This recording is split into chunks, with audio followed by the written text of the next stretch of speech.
Bonjour et bienvenue dans ces 5 minutes d'information. Après les compositions, place aux résultats. C'est ce lundi que les candidats au CEPE vont être situés sur leur sort. Le ministère de l'Éducation nationale et de l'alphabétisation va proclamer dans un moment les résultats de cet examen.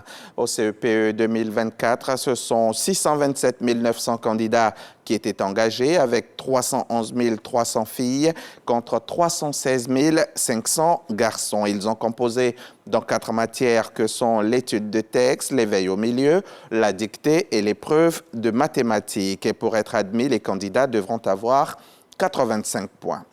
Le directeur général de l'ADERI, l'Agence pour le développement de la filière riz, était cette semaine l'invité de la tribune Tout savoir sur, tribune donc du CICG, le Centre d'information et de communication gouvernementale. Du haut de cette tribune, Yacouba Dambélé a évoqué les raisons pour lesquelles la Côte d'Ivoire n'est pas autosuffisante en riz. Il a aussi donné des pistes de solutions pour inverser la tendance et assurer la sécurité alimentaire dans le pays. Espérance Kisoki nous en parlera dans le 13h. Le Forum des innovations technologiques du bâtiment et des travaux publics dénommé Urbanic aura lieu les 24, 25 et 26 juin prochains à la Kestab au Plateau.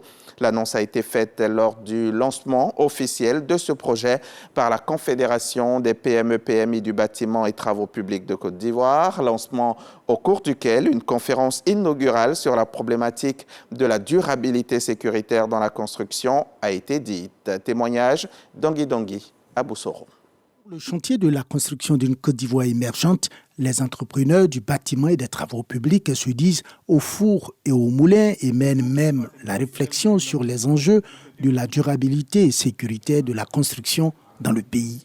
Le panel inaugural du lancement officiel de Urbanic, Forum des innovations technologiques du bâtiment et des travaux publics, qui aura lieu les 24, 25 et 26 juin prochains à la Kestab, a donné le ton. C'est un forum stage et formation.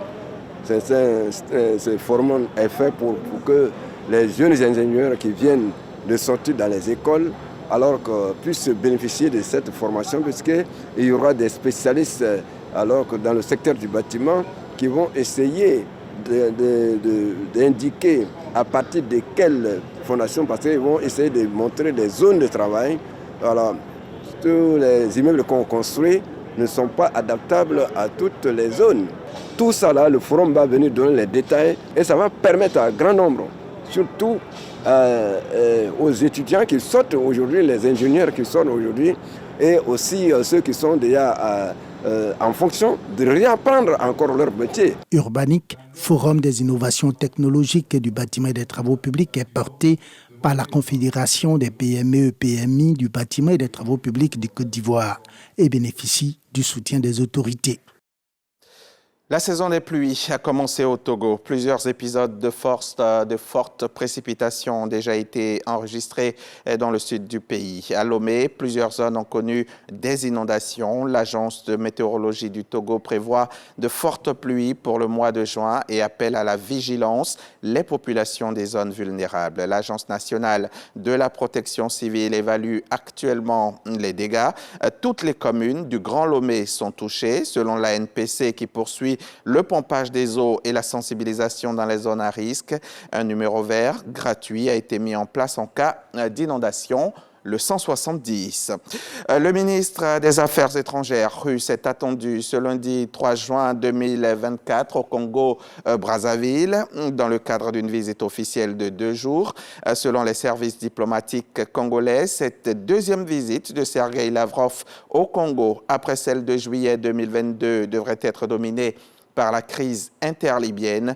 Selon une source diplomatique qui a requis l'anonymat, le ministre russe animera une conférence de presse dans la journée de mardi. Et si la crise russo-ukrainienne, dans laquelle le Congo n'a jamais caché sa neutralité, était au centre des entretiens il y a 2 ans lors de sa première visite au Congo-Brazzaville, cette fois-ci, Sergueï Lavrov est attendu sur le dossier de la crise interlibyenne.